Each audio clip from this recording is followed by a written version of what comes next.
여호와께서 여호수아에게 이르시되 두려워하지 말라, 놀라지 말라. 군사를 다 거느리고 일어나 아이로 올라가라.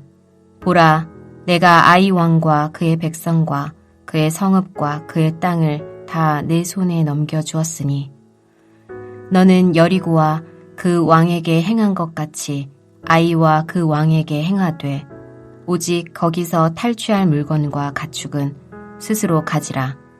너는 아이 성 뒤에 복병을 둘지니라 하시니 이에 여호수아가 일어나서 군사와 함께 아이로 올라가려 하여 용사 3만 명을 뽑아 밤에 보내며 그들에게 명령하여 이르되 너희는 성읍 뒤로 가서 성읍을 향하여 매복하되 그 성읍에서 너무 멀리 하지 말고 다 스스로 준비하라. 나와 나를 따르는 모든 백성은 다 성읍으로 가까이 가리니 그들이 처음과 같이 우리에게로 쳐 올라올 것이라.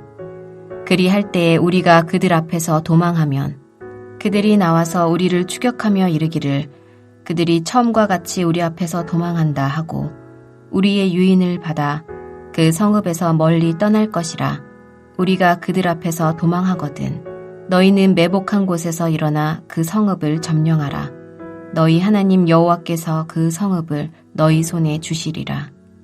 너희가 그 성읍을 취하거든 그것을 불살라 여호와의 말씀대로 행하라.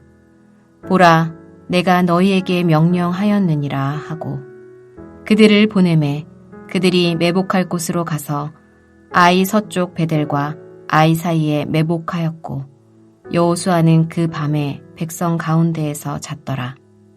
여호수아가 아침에 일찍이 일어나 백성을 점호하고 이스라엘 장로들과 더불어 백성에 앞서 아이로 올라가매 그와 함께한 군사가 다 올라가서 그 성읍 앞에 가까이 이르러 아이 북쪽에 진치니 그와 아이 사이에는 한 골짜기가 있더라. 그가 약 5,000명을 택하여 성읍 서쪽 베델과 아이 사이에 매복시키니 이와 같이 성읍 북쪽에는 온 군대가 있고 성읍 서쪽에는 복병이 있었더라. 여호수아가 그 밤에 골짜기 가운데로 들어가니 아이 왕이 이를 보고 그 성읍 백성과 함께 일찍이 일어나 급히 나가 아라바 앞에 이르러 정한 때에 이스라엘과 싸우려 하나 성읍 뒤에 복병이 있는 줄은 알지 못하였더라. 여호수아와 온 이스라엘이 그들 앞에서 거짓으로 패한 척하며 광야길로 도망하매 그 성읍에 있는 모든 백성이 그들을 추격하려고 모여 여호수아를 추격하며 유인함을 받아 아이 성읍을 멀리 떠나니 아이와 베델에 이스라엘을 따라가지 아니한 자가 하나도 없으며 성문을 열어놓고 이스라엘을 추격하였더라. 아간의 범죄로 인한 이스라엘의 부정이 제거되자 하나님은 두 번째 아이성 전투를 준비시키면서 승리를 약속해 줍니다. 1절과 2절을 보면 하나님은 먼저 두려워하지 말라, 놀라지 말라 라고 하시면서 이스라엘에 대한 하나님의 진노가 그쳤음을 보여주실 뿐만 아니라 첫 패배로 인한 두려운 마음을 아시고 위로하시는 모습을 보여줍니다. 그리고는 군사를 거느리고 아이성으로 올라가라고 명령하며 승리를 약속해 줍니다. 하나님은 여호수아에게 두 번째 아이성 전투에서 승리를 하기 위해서는 세 가지를 명령합니다. 첫째는 여리고성 전투처럼 아이성 전투도 똑같이 그들을 진멸하라는 것입니다. 둘째는 이번에는 백성들이 전리품을 취할 수 있다는 것입니다. 여리고성은 첫 번째 전투이기에 전적으로 하나님께 돌리도록 했던 것입니다. 마치 첫 수확에 열매를 드리는 것과 같이 드리도록 한 것입니다. 그리고 셋째는 너는 아이성 뒤에 복병을 둘지니라 라고 하시면서 아이성 전투를 위한 새로운 승리의 전략을 주십니다. 첫 번째 아이성 전투는 하나님도 없이 여호수아도 없이 군사 3,000명으로 공격하다가 실패했습니다. 그러나 두 번째 아이성 전투는 하나님의 전략과 전술 아래서 시작해야 승리할 수 있는 전쟁이라는 것을 보여줍니다. 심지어 여리고성 전투와 다른 방법으로 접근하고 있다는 것은 하나님이 다양한 방법으로 일하시는 것을 보여줍니다. 그러므로 이것은 우리가 신앙생활을 할 때 동일한 문제나 상황에 대하여 기계적으로 접근할 것이 아니라 매번 다시 기도하고 물어봐야 한다는 것을 의미합니다. 교회나 직장에서 우리가 하는 일들은 대부분 반복적일 때가 많이 있습니다. 늘 하던 일이고 늘 보던 사람들이기 때문입니다. 그래서 우리는 평소처럼 늘 하던 대로 할 때가 많이 있습니다. 그러나 오늘 본문에 따르면 할 수 있기 때문에 내가 알아서 해야 할 일이 아니라 늘 기도하면서 하나님의 지혜와 전략과 전술을 구해야 하는 것을 가르쳐 줍니다.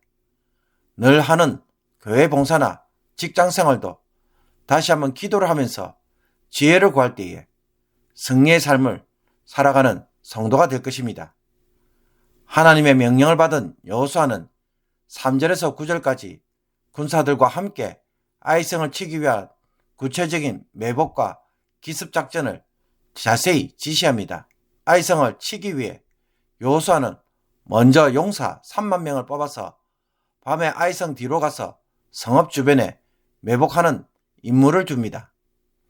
여호수아가 군사들을 이끌고 아이성 가까이 가면 아이성 군사들이 이전처럼 이스라엘을 치러 나올 것인데 그때 이스라엘의 주력 부대가 싸우다가 거짓으로 도망하는 척하면서 아이성 군대를 성읍으로부터 멀어지게 할 것이라고 말합니다. 이렇게 아이성 군대를 유인하면 성읍 뒤에 매복된 용사들은 성 안으로 들어가서 점령하고 불살라 여호와의 말씀대로 행하라고 2차 임무를 줍니다.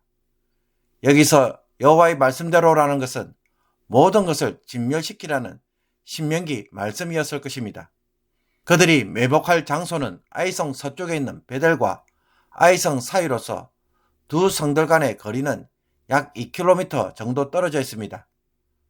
매복할 용사들을 보낸 여호수아는 그 밤에 군사들과 함께 유숙합니다. 이런 하나님의 전략과 전술에 따라 10절에서 17절까지 여호수아는 작전을 구체적으로 실행하는 모습을 보여줍니다. 아침에 일찍 일어난 여호수아는 백성을 점호합니다. 점호한다는 것은 안부를 살피다는 뜻으로 백성들의 형편을 살펴보기에 아침 일찍 일어났을 것이며 준비 상황을 점검하였을 것입니다. 두 번째 아이성 전투에서 여호수아는 장로들과 함께 앞장서서 아이성 앞으로 올라갑니다. 첫 번째 전투에서 충격을 받고 두려워하는 백성들을 격려하며 친히 앞장서서 하나님의 방법에 따라 온전히 순종하기 위함입니다. 이날 여호수아와 주력 부대는 골짜기를 사이에 두고 아이성 맞은편에 진을 칩니다.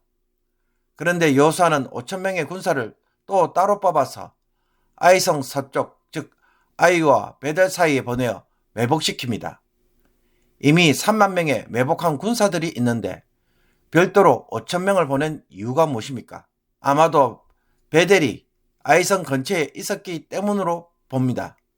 이것을 보아 아이성 전투 시 베델에서도 군사를 보낼 가능성이 있어서 준비한 것으로 보입니다.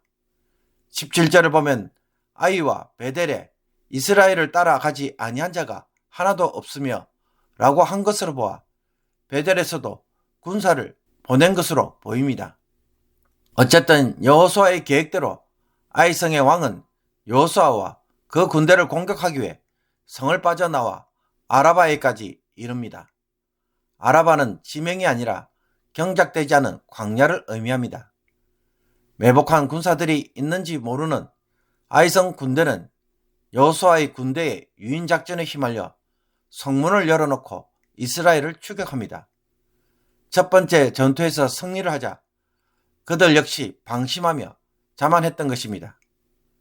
그러므로 여리고성 전투와 아이성 전투와 다른 점이 무엇입니까?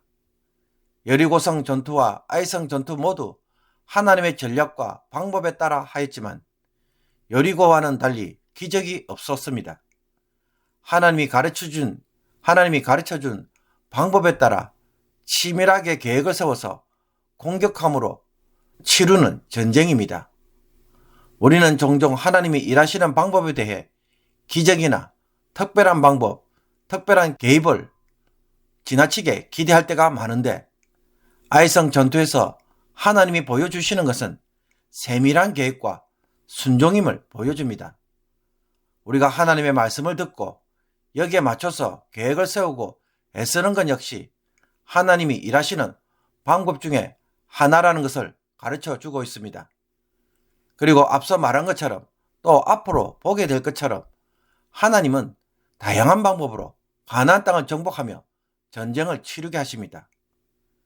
그런데도 우리는 하나님의 인도하심에 대하여 너무 획일적인 방법으로, 내가 좋아하는 방법으로, 내가 기대하는 방식으로만 바라보다가 하나님의 인도를 놓치고 있는 것은 아닐까요? 하나님은 때론 사람을 통해 일하시기도 하고, 시간을 늦추기도 하시고, 실패를 통해서도 하시고, 때론 원수들의 방법을 통해 역으로 지혜를 주시기도 하는데, 내 생각에만 몰두해서 하나님의 인도하심을 보지 못하는 것은 없는지 말씀을 통해 지혜를 다시 얻기를 원합니다. 하나님이 일하시는 방법은 다양하며 모든 것이 하나님의 지혜가 될 수 있음을 열어놓고 기도한다면 우리는 모든 일에 희망을 가지고 또 모든 것을 자세히 보아야 할 것입니다. 아무리 불리한 상황에서도 하나님이 일하시는 것을 보는 눈이 조금씩 열리게 될 것입니다. 그러니 내 생각에 갇혀 있지 않도록 다시 한번 내 주변을 살펴보면서 하나님이 어떻게 사용하실지 주목하고 그 가운데서 하나님의 인도를 받음으로 오늘도 여전히 승리하는 성도의 삶이 되기를 주님의 이름으로 축복합니다. 기도드리겠습니다. 우리의 지혜와 능력이 되시는 하나님, 우리의 생각과 판단으로 성급하게 나서다가 실수하고 범죄하는 저희들을 불쌍히 여겨 주시옵소서. 여호수아에게 가르쳐 주셨던 것처럼 하나님의 지혜에 귀를 기울이게 하시며 하나님의 뜻을 행하는 것에서 우리의 기쁨이 있게 하옵소서. 모든 일에 기적이 아니라 다양한 사람과 다양한 방법, 다양한 환경으로 역사하시는 하나님에게 늘 주목하고 귀를 기울임으로 하나님이 어디에서 어떻게 일하시는지 늘 잘 배워가는 성도들이 되게 하옵소서. 사소하고 작은 일도 하나님의 능력의 도구가 될 수 있음을 알고 함부로 낙심하고 좌절하는 성도가 되지 않게 하옵소서. 오늘도 기도할 때마다 주의 능력이 함께해 주시고 지혜를 허락하여 주셔서 내 주변에서 일하시는 하나님을 볼 수 있게 하여 주옵소서. 예수 그리스도의 이름으로 기도합나이다. 아멘.